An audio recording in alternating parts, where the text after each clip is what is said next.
So I've shared before, that the health of our community depends on the health of the individual. And this is sort of where I want to start today, is just with the individual and then build out to the bigger picture.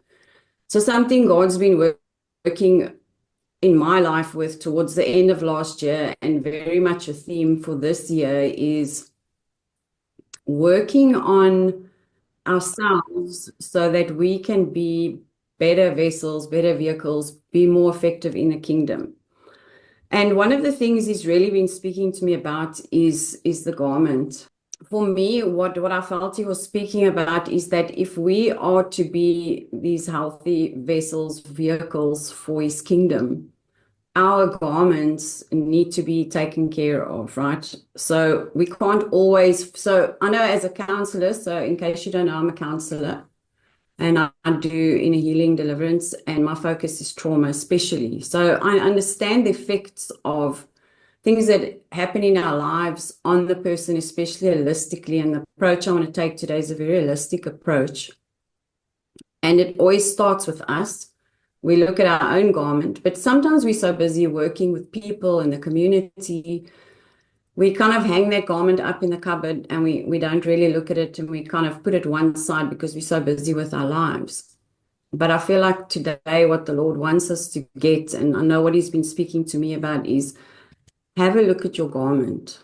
And you'll see at the end, I'll give you a scripture that he left with me, is check your own garment so that whatever you are doing is going to be more impactful.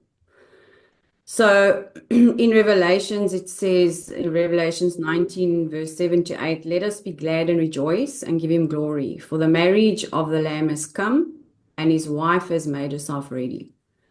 And to her it was granted to be arrayed in fine linen, clean and bright, for the fine linen is the righteous acts of the saints. So, a lot of this is what we do as we go out in our communities and we want to impact the lives of the people around us. So, Jasper, I'm going to just share. I've just got a couple of slides I want to talk through, and I hope they will make sense.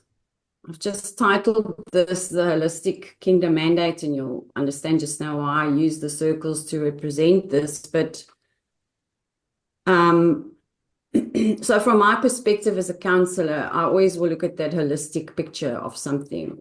And for me, everything has a body, a soul, and a spirit, whether it's what God has created or it's something we create. So if we look, for example, we buy a piece of land, right? We don't just buy that land, right? We buy the soul of that land, what makes that land that land. The land obviously itself is the body, and then the spirit is what happened on that land that we don't see. So we're buying a property that's connected to history, connected to previous events. So it has a spirit, a soul, and a body. Even in a company, right? Company's got a spirit, a soul, and a body. We need to look at that holistically, building however you want to look at it. And the soul of that body is what makes that company what it is, the people that are in that place, maybe the product, however you want to look at it. And then the spirit of that company is what you don't see, is what drives that company, maybe the vision, the goals, the ideologies, and things like that. So let's just look at trauma. So anything we've been through in life, adverse circumstances, trauma, whatever, it really causes this ripple effect through our lives, and that will affect us on a spirit, soul, and body level, and that will then ripple out, and it'll affect our relationships, our work, the communities we are in, depending on what has actually happened, even in the community itself. If you want to look at collective trauma, how that ripples out and affects everybody in that community. And so I just also look at it, sometimes stuff happens in our life and we've never addressed those underlying issues. So if you throw a stone in the water, right, you see that ripple effect. So that water is never the same again, because that stone going into that water changes the vibration of that water, maybe the frequency of it. And as that stone drops to the bottom, it always going to be lying there. So it's the same if we don't deal with the things that we need to deal with. It's like that stone laying at the bottom of the river that's caused a ripple effect. So we put things away and we put them in boxes and we bury them and we never address those things. And then later on, we start to see the ripple effects. You know, if we look at a community, we can see the ripple effects in South Africa still of racism, of apartheid, you know, just things that happen in our communities, where there's low income communities, where there's been poverty. We see that ripple effect. So we need to pay attention to these things, but it starts with us, you know, so that we can recognize the things in our lives, that stone at the bottom of that lake that needs to be dug out. And I was reading the beginning part of Gunnar Olsen's book, Business Unlimited, how he had a friend that went for deliverance and his life was transformed. And that made him think, well, there are a few areas in his life he needs to go and have dealt with. And that was kind of at the beginning of what he was starting to build. So I felt that very inspiring for us as well, that, you know, we want to build and we want to have an impact. But what do we need to do first for ourselves? What do we need to deal with so that that impact can be greater? Because every interaction we have is going to be positive or negative. And that's going to have that ripple effect on our communities. So I thought to use the lens of systems theory just to explain this to you. So particularly Bronfenbrenner's ecological theories, one of the theories that really stood out for me when I studied, there are a few that I remember or that really made an impact, but this was one. And so this theory looks at how individuals interact with and are influenced by their environment. And it looks at, you know, at our different systems, from our close relationships to societal structures. So it's coming from here and going out, shape our behavior, our growth, and our well-being, right? So just like that ripple effect of trauma has, you know, on our lives and even in the greater community. So just some key concepts just to quickly lay a foundation. So ecological theory looks at the interconnectedness of everything. So everything in our environment is connected. So change in one area affects the change in others. We know this even in our family environments.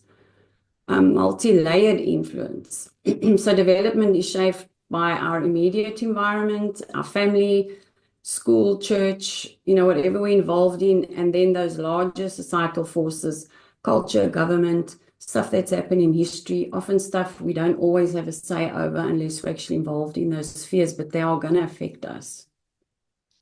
And then we look at the adaptation part, how we grow and change based on our surroundings and our experiences. And so even if we look at this from a spiritual perspective, how, you know, the more we walk with God, how we can adapt and grow in our circumstances, we're going to respond differently to things, we can have a greater impact on our environment. And so I feel like this is a very important theory to just explain, you know, where I'm going. So just to show you the model that he uses, Bronfenbrenner, and you'll understand now why I use the concentric circles. So this was the best representation I could find, really.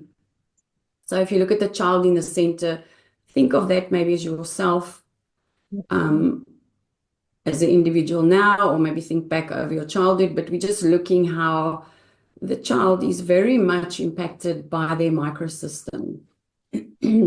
So those direct influences in their life, their family, their school, their peers, you know, where they play in their neighborhood, if they're going to a daycare facility, all of these systems are going to have an influence on that child's life. And that is the microsystem, right? So that spills out. Then we have the mesosystem, where there's an interaction between these systems. So, for example, the parents are going to work with the teachers, you know, or maybe change agent. We will work with change agents in communities, you know, to bring about what we want to. So each system has to work together. And then we look at the indirect influences. So the parent's job, government policies. So think about a father that loses his job because the company is going under, for example. That child's going to be affected. The child didn't have a say over that, but he's going to be affected. The father didn't have a say over what was happening in the company. And so there's, again, that ripple effect. And then we look at the macro system, cultural and societal norms. So it's the laws and the traditions and the economic systems that impact our lives. Again, that we don't always, have a say over, but it's going to cause a ripple effect on our lives. And then we look at the chrono system, is how these things change over time. And even our life transitions, where we go from young adults into being married, into having children, into being grandparents. And so we've got these different life stages. And we know that our children of today, the youth of today, do not have the same, they're facing a lot more challenges than we did in our day. And this is just because that's how time has evolved. So I think you can understand how, all these systems need to work together for kind of the greater good of what needs to happen in an individual's life.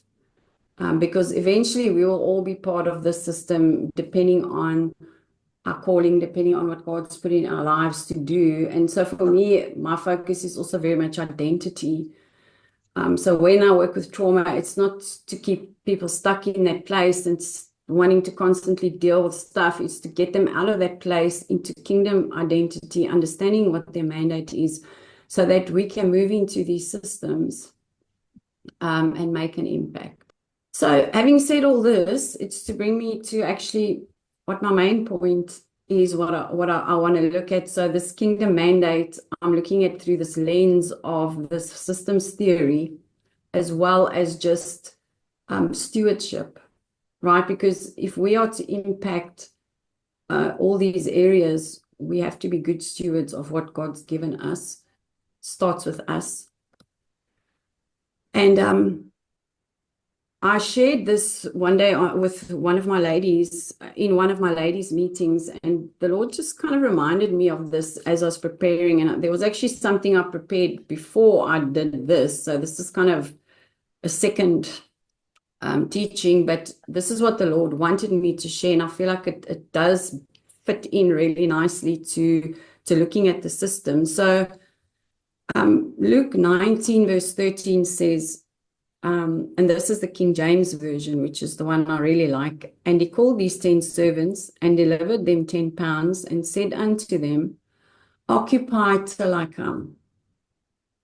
King James Version says, so he called his 10 servants, delivered to them 10 minas, and said to them, do business until I come. So, and that is really our mandate, right, is to do business until God comes, right? Until he comes, that kingdom comes on earth as it is in heaven. And so this sort of picture he gave me just to break down. So we're going to look at it first, 1, 2, 3, vertically, and then we're going to look at it horizontally. So in the first one, we see that first and foremost, we need to love God, right? Because in loving God, we love our greater community, and we can understand also then what it is that we need to do. But also, before we can really love God, we need to love ourselves, right? Because we need to be able to carry that over. So if we look at love the Lord your God with all your heart, with all your soul, with all your mind, this is the first and greatest commandment. And the second is like it, love your neighbor as yourself. If we haven't dealt with ourselves, if we don't love ourselves, if we're kind of putting that garment in the cupboard and I don't want to look at it, how do we fully love others, right? And we need to be able to love others in a healthy way, not because we have needs met, not because there are ends to a mean, not because it affirms us in some way. We need to be able to love them authentically. And that starts with understanding our relationship with God. and allowing him to come into those places to heal what needs to be healed. So that's key in the beginning. And once we can sort of deal with ourselves, we already start taking stewardship for ourselves. Then we can love others. And that's really when that stewardship starts in our lives, where we can start to steward what God has for us. So if we just look at the second slide, is once we, so going down vertically, once we understand our purpose, we can then start to take up the space that God has given us on the earth, and then we can start to walk in that authority that He's given us. So Ephesians 2 verse 10 says, "For we are God's handiwork, created in Christ Jesus to do good works, which God prepared in advance for us to do." So we know in Timothy as well, it says that he wrote about us before time began. So there's a plan and a purpose for our lives, and we need to take that up. And then ultimately, it's so that we can rule and reign. You know, we are kings and priests, and we need to operate also in that mandate. And then lastly is that we will judge with him, right? But if we come back to the first slide and we start to take it across horizontally, we see that in loving God and coming to understanding of who he is, dealing with the stuff that get in the way of us understanding why we are, our identity is the main thing that gets in the way of purpose, because we don't understand these things always. But once we can walk in that relationship with God as he intended it to, we can start to understand what our purpose is, right? And when we start to understand our purpose and why we are and what is that kingdom mandate for us, we can actually then only effectively start to rule and reign in that territory that is given us. But we know ultimately one day it's going to be in his kingdom. So whatever we're doing here on earth, right, is preparing us for eternal responsibilities, our roles, our positions in the system, how we affect that system, how we deal with others in the system, is all part of our training. And then to love others, when we can authentically love others and understand who we are in relation to others through a healed lens, through a lens that doesn't see people as a means to an end, or carrying unforgiveness or carrying all the things from the past, we can then really authentically take up our space to have an impact on other people's lives, right? And then in that, taking up our space and the effect that we can have in our sphere, the influence we can have on other people's lives, we then become these kings and priests. So if we read Revelations 1 verse 5 to 6, it says, "To him who loved us and washed us from our sins in his own blood, and has made us his kings and priests, to his God and Father, to him be the glory and dominion forever and ever." So if that's who we are, we know that a king and a priest, there's so much preparation that goes into those roles. If you look at the Hebrew, and you have a look at what they need to go through. So we are going to go through things on earth. We are going to go through trials, tribulations. We're going to get tested.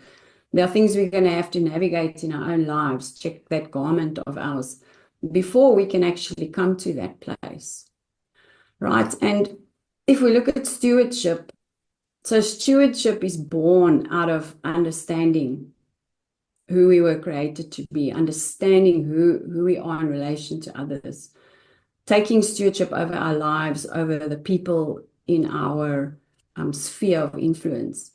And with that stewardship comes an authority. So just like these guys were said, "Do business till I come," they were given an authority to do business. And obviously they were trusted to do business, except for the one guy who buried his talent. But so that's what we're expected to walk in, that authority with that stewardship that God's given us and trusted to us. And it's in that stewardship, walking in that authority, we eventually can get to the place where we can judge, just because we've walked that road and we understand these principles that is in the Word of God. So I just want to see if I want to add something there to that. Yeah, so if we don't take our place of authority on earth fully, right, how do we take that place of authority in the spiritual realms, right? If we've been given a seat in heavenly places, we are seated next to Christ. But if we can't do that here effectively, we can't do it there, then it begs the question, if there's a seat for us there, who's sitting on that seat if we're not taking it up? How are we giving territory away to the enemy because we are not doing what we're supposed to be doing? So it's always noble to think we're going to rule and reign, we're going to be kings and priests, we're going to judge, but there's a starting point. And I think that's, what the Lord's just saying is that starting point is us.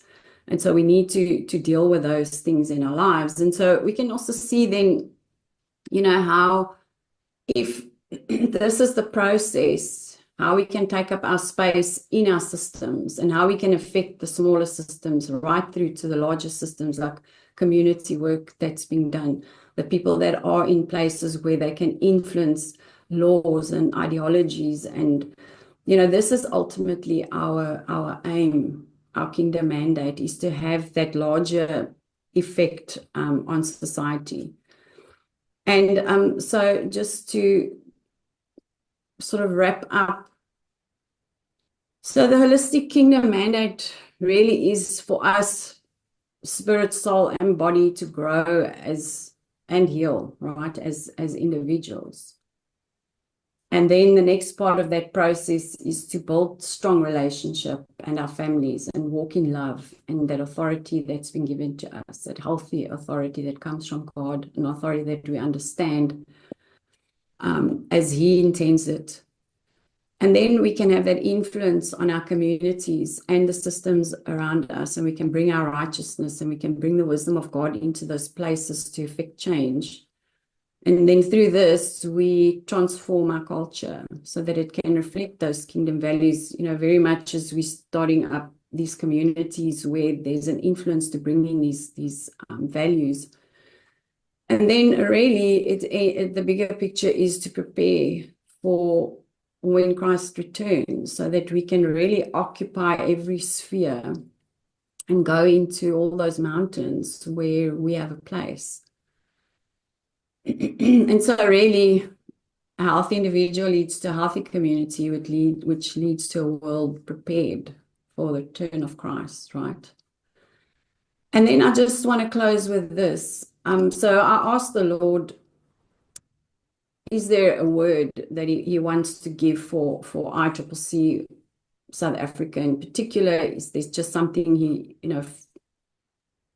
not really prophetic, well, I guess it's prophetic, but what does he want to say?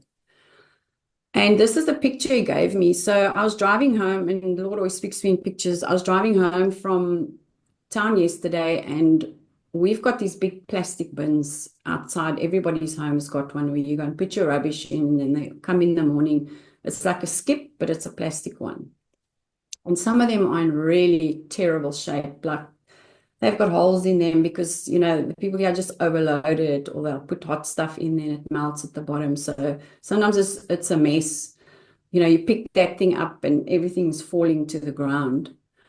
And I had this picture of a skip being taken off a truck, and it had been in for maintenance, and they had fixed the lid and fixed whatever was broken, and it was now being put back in place for all the rubbish that needs to go in there. And I just felt the Lord say to me that we need to do maintenance, because we need to continuously check in with ourselves, with the work we are doing, even the work we are doing in the communities, the people that we are working with, to make sure that we're still on track, to make sure that we're still working in that same diligence, and that we're not letting things drop. We're not letting things fall to the floor, because a vessel leaks, right? So if it's not complete, if it's not whole, there's going to be stuff leaking out. So just like that rubbish bin, everything's falling to the floor. We need to see, when are things falling to the floor? When do we maybe need to check how full is our rubbish bin? Does it need a bit of a clean out? You know, how much stuff have we been carrying and packing in there and we haven't actually taken care of it? So that's just my perspective of what God showed me, but I feel that was a message. And then this morning, he just gave me Hebrews 6, verse 10 to 11. I actually think it's 10 to 12. For God is not unjust to forget your work and labor of love, which you have shown toward his name, in that you have ministered to the saints and do minister. And we desire that each one of you show the same diligence to the full assurance of hope until the end. So, you know, God sees the work that we do, and we mustn't grow weary, and we must just keep at that same pace if we can, show that same diligence, be assured of hope until the end, you know, until we are ruling and reigning with him.